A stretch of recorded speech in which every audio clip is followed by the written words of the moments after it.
September, 55 teams kicked off the very first UEFA Nations League. 138 matches and 333 goals later, competitive international football generated some incredible action. Winning ain't everything, it's the only thing. Ball hard with my team till we see the ring. Winning ain't everything, it's the only thing. And now, it's down to the final four. Come on, England. England made it happen! Hup, Holland, hup. En een goal! Ja! Virgil van Dijk maakt het 2-2! Op Schmid. Portugal. En Brazil de goal! Portugal!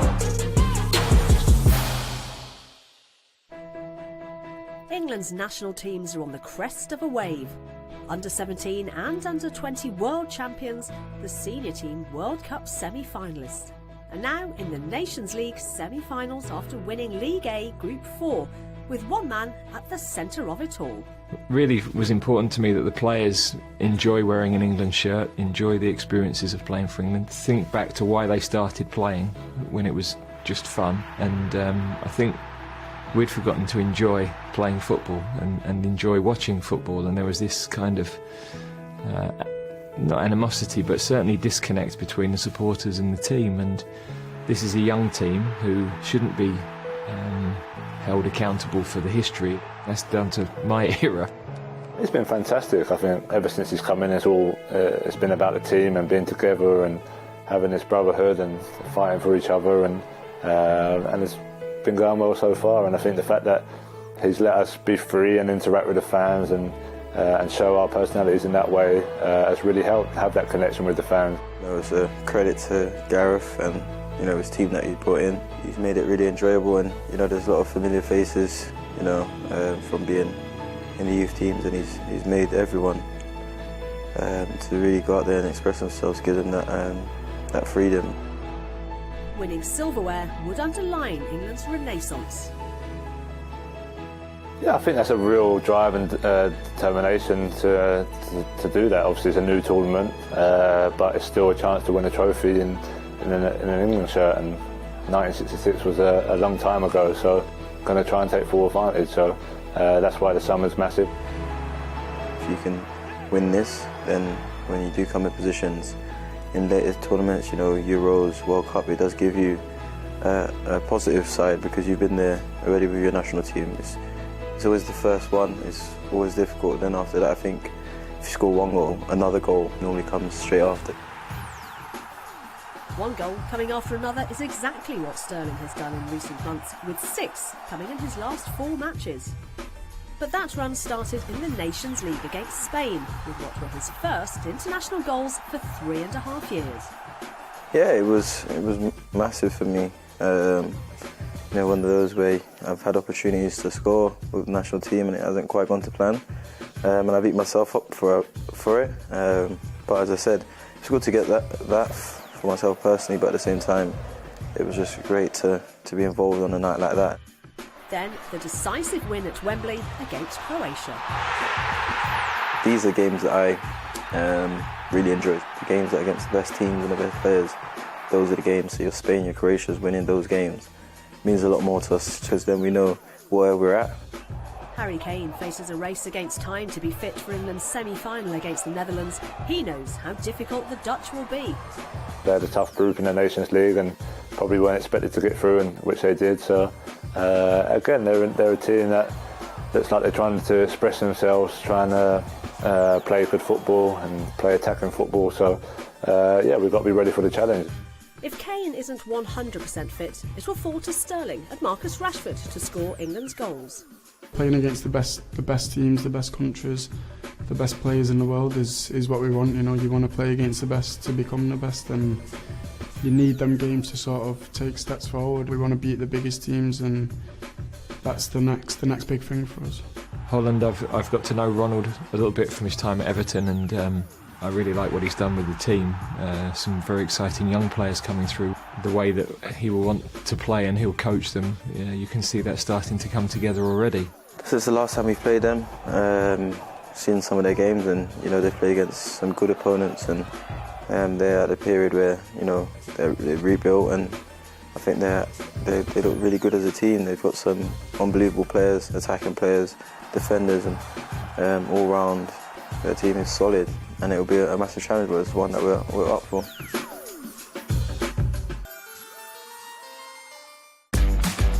From the moment Georgi Chakvetadze became the first ever scorer in the Nations League in this beauty, the competition has seen some wonderful goals.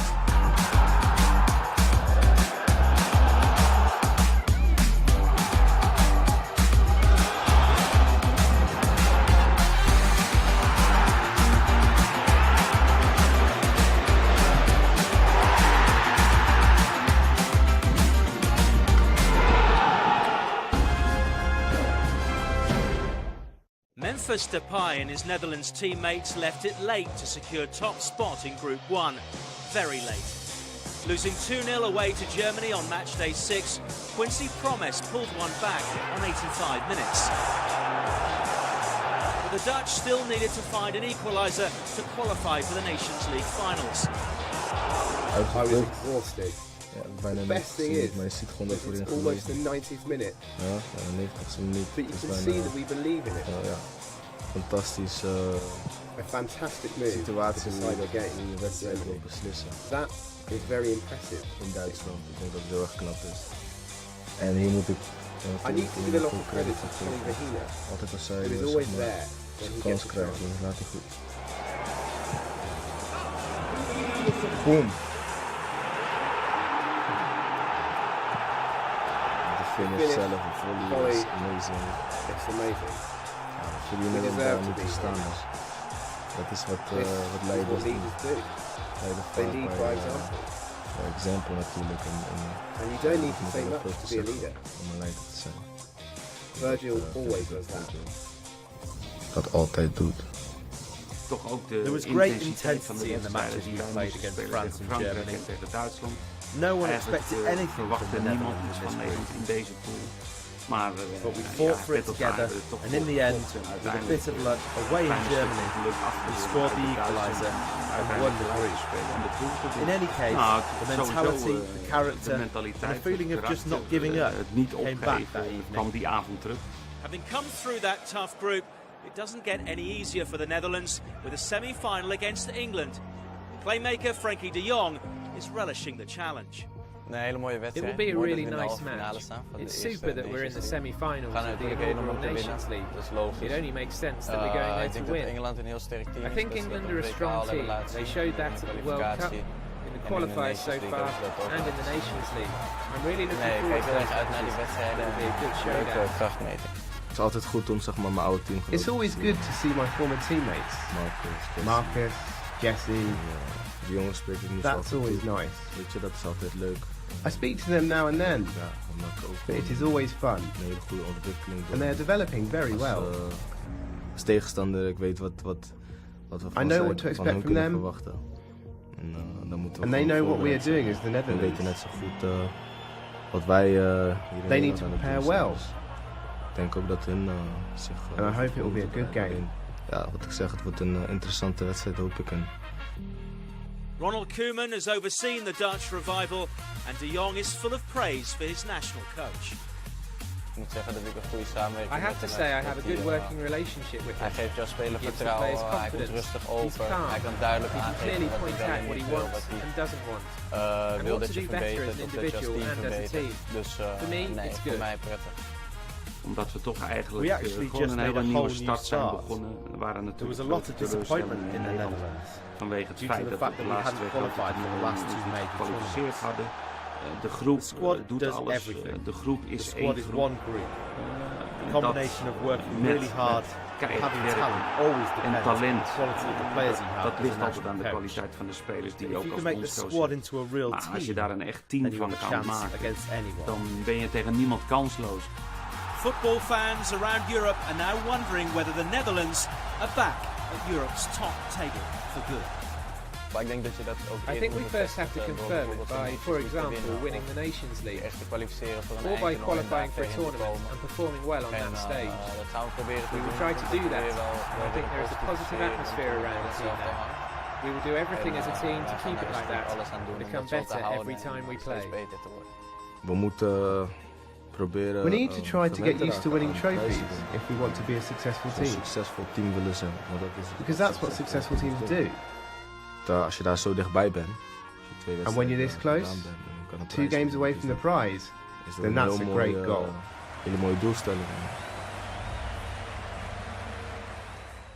The Nations League introduced promotion and relegation to international football to thrilling effect.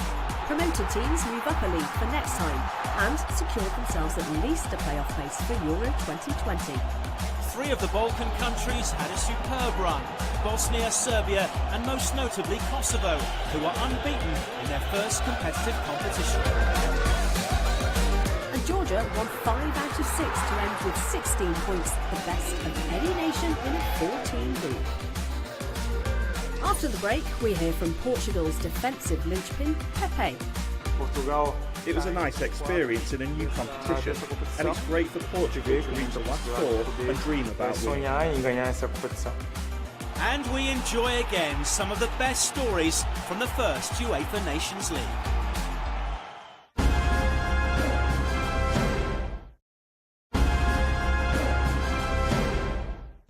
Coming up, Swiss defender Ricardo Rodriguez has no fear facing the hosts. I can't deny this, but I think that if we play against them as we did against Belgium at home, we can beat anyone. And we look at who else enjoyed a successful Nations League campaign. Alexander Mitrovic of Serbia was the Nations League group stage's top scorer with 6 goals. And there were plenty more fine strikes going in right across Europe.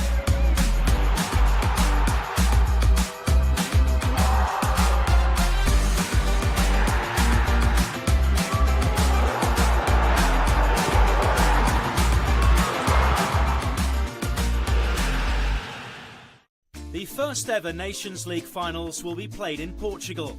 Porto's Estádio do Dragão Stadium will host the home nation's semi-final against Switzerland and the final on June the 9th. Guimarães will be the venue for the Netherlands versus England and the third place playoff. Portuguese legends Ricardo Carvalho, Vitor Bahia and Luís Figo can't wait for the Nations League Final 4 to begin. These are 2 historic cities that without doubt have become very popular over recent years. At the moment, Portugal is a popular tourist destination. In terms of tourism and cuisine, Porto and Guimarães are 2 of Portugal's most significant cities. We'll give off a very, very positive impression, which fans are going to love. In terms of organisation, I'm certain it's going to be one of the best. And by the end, after the final, everybody will remember this Final 4 as something unforgettable. It's very important for us to host another big tournament in 2019, after the success we had in 2004. Portuguese people love football and like to watch good football, so having such a tournament in Portugal is very good for all of us, and we're very grateful to have the tournament in our country. The last time Portugal hosted a major tournament was Euro 2004, when Figo and his teammates reached the final before losing to Greece. Almost all of my memories are positive.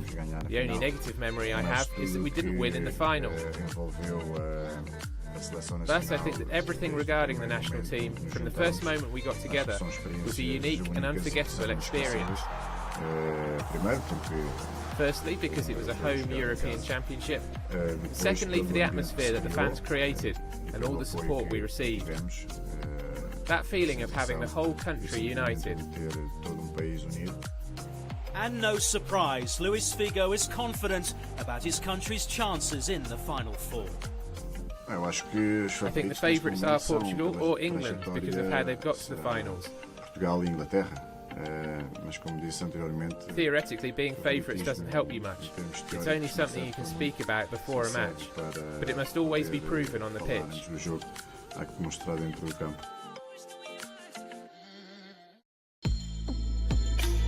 player who has definitely proven himself over the years is Pepe. The defender has joined Figo as a Portuguese centurion, earning his 100th cap during the Nations League campaign, taking on even more responsibility in the absence of the team's star player. We have the privilege of having the best player in the world, and he is a goal-scoring machine, Cristiano. But I think that Portugal's strong points are having a humble team, being a very hard-working team out on the pitch, but that also has the ambition to win. And that is a culture that the coach has created. The culture under Fernando Santos has also seen youth brought through to complement experience. João Cancelo has established himself as a key defender. Bernardo Silva is already a veteran in midfield, and before injury ruled him out of the finals, 3 goals from striker Andre Silva were vital in helping Portugal top a difficult Nations League group. I'm always proud of my players. For me, it's an enormous source of pride to be the coach of the national team, to be with my players and to try to help them and the team improve. It's always a source of pride. When you win, obviously the pride is even bigger. The match against Italy was crucial for Portugal in terms of qualifying for the Final Four.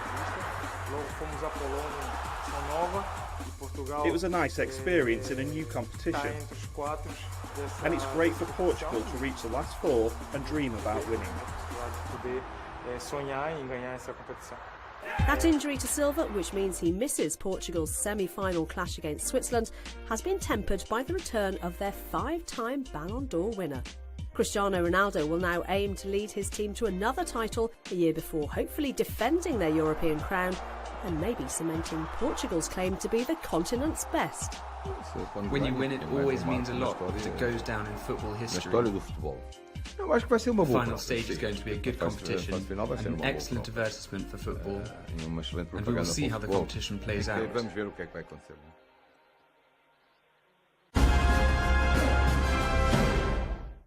The Nations League saw several moments of glory for smaller nations, including the first ever competitive wins for tiny Gibraltar. It was a great tournament for the Nordic countries, with 4 of them, Norway, Finland, Sweden and Denmark, winning promotion. But some European giants were relegated, including Germany and World Cup finalists Croatia.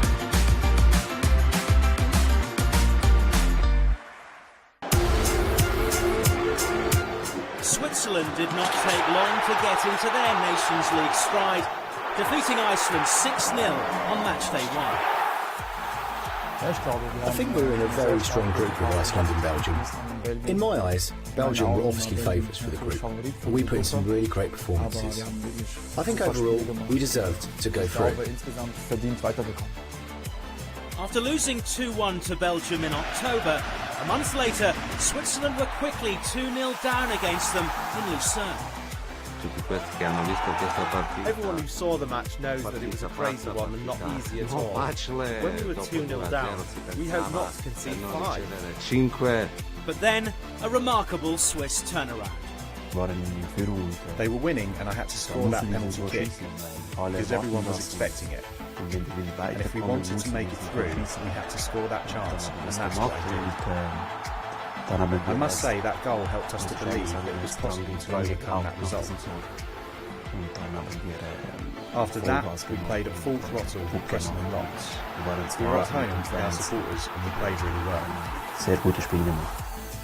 After we managed to score 1 goal and then the equaliser to make it 2-2, we started to think in a more positive way, and our 3rd goal opened the door for us.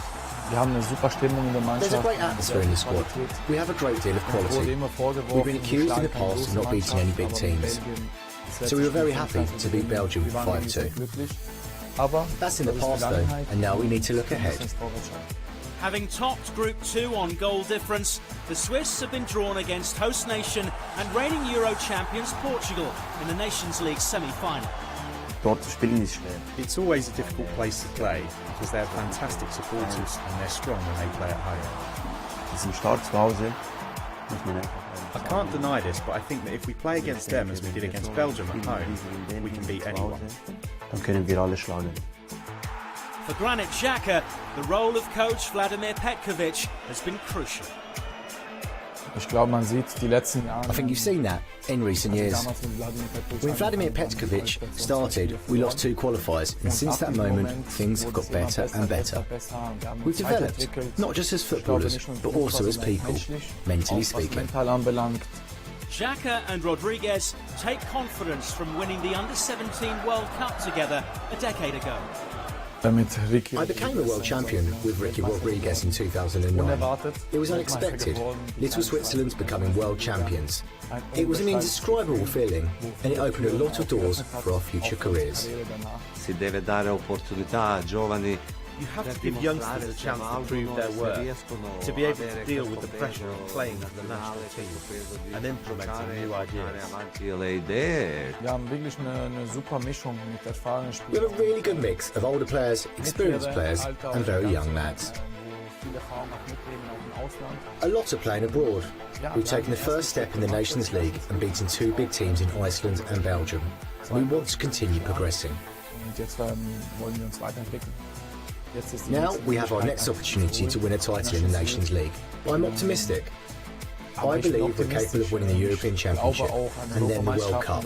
We've got a great team with a lot of quality. Every footballer wants to win this trophy.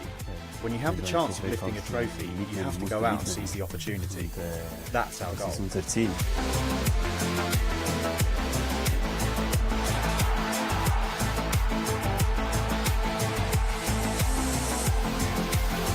Switzerland face hosts Portugal in the first semi-final on Wednesday the 5th of June in Guimarães.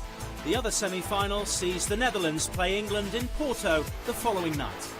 On Sunday the 9th of June there'll be a third-place playoff match, followed by the final at the Estádio do Dragão in Porto. So 4 countries stand ready. But only one will be crowned the first ever UEFA Nations League champions.